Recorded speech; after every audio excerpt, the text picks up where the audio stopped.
कोल्हापूरच्या सहकार राजकारणात सध्या सर्वाधिक चर्चा जर कोणत्या विषयाची असेल तर ती म्हणजे गोकुळ दूध संघाची निवडणूक अजून व्हायची आहे, पण राजकीय वातावरण मात्र आधीच तापलंय।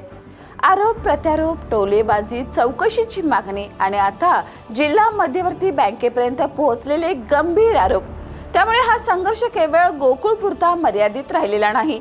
महायुतीतील दोन प्रभावशाली नेत्यांमधील वाद आता उघडपणे समोर येताना दिसत आहे।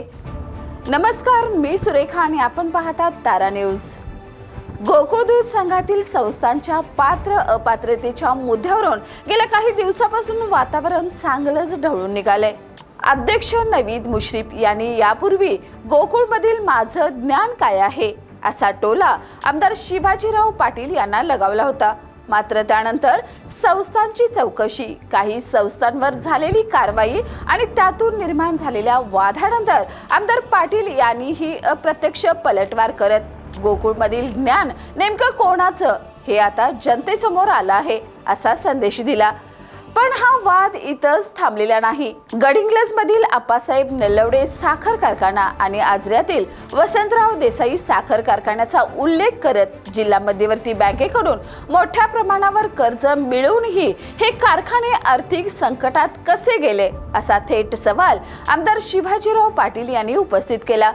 त्याचबरोबर त्यांनी आणखी एक मोठा इशारा दिलाय। गोकुळ नंतर आता जिल्हा मध्यवर्ती बँकेच्या व्यवहारांची चौकशी झाली पाहिजे। शेतकऱ्यांच्या घामाच्या पैशावर जर कोणी गैरव्यवहार केला असेल तर त्याची गय केली जाणार नाही अशी स्पष्ट भूमिका त्यांनी मांडली। या विधानामुळे सहकार क्षेत्रात पुन्हा एकदा खळबळ उडाली आहे। हेरे सरंजाम प्रश्न निकाली काढल्याबद्दल झालेल्या नागरी सत्कारात बोलताना आमदार पाटील यांनी मुख्यमंत्री देवेंद्र फडणवीस आणि महसूल मंत्री चंद्रशेखर बावनकुळे यांच्या सहकार्याचा उल्लेख केला।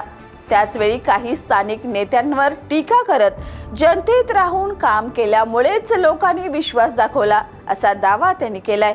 याच भाषणात त्यांनी वैद्यकीय शिक्षण मंत्री हसन मुश्रीफ आणि आमदार सतेज पाटील यांच्यावर मतदारसंघाच्या विकासाकडे दुर्लक्ष केल्याचा आरोपही केला। तसेच आगामी गोकुळ निवडणुकीत केवळ सत्ता टिकवायची नाही तर या भागाला अध्यक्षपद मिळवून देणार असा निर्धार त्यांनी व्यक्त केलाय। राजकीयदृष्ट्या पाहिल्यास ही केवळ दोन नेत्यातील वैयक्तिक टीका नाही।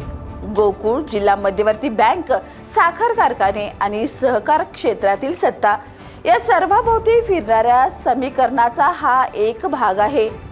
गोकुळच्या निवडणुकीच्या पार्श्वभूमीवर प्रत्येक विधान आणि प्रत्येक आरोप याकडे राजकीय संदेश म्हणून पाहिलं जातंय। विशेष म्हणजे महायुतीत एकत्र असलेल्या नेत्यांमध्येच अशा प्रकारे आरोप प्रत्यारोप होत असल्याने विरोधकांनाही टीकेची संधी मिळत आहे। त्यामुळे गोकुळची निवडणूक जशी जवळ येईल तसतसे हे राजकीय वातावरण आणखी तापण्याची शक्यता नाकारता येत नाही। गोकुळची निवडणूक अजून बाकी आहे, पण संघर्षाने मात्र आधीच कळस गाठलाय। हा वाद केवळ भाषणापुरता राहणार की चौकशीच्या मागण्या प्रत्यक्ष उतरून सहकाराच्या राजकारणात नवे राजकीय भूकंप घडवणार याकडे आता संपूर्ण जिल्ह्याचं लक्ष आहे। याने अशाच ताज्या अपडेटसाठी पाहत रहा तारा न्यूज।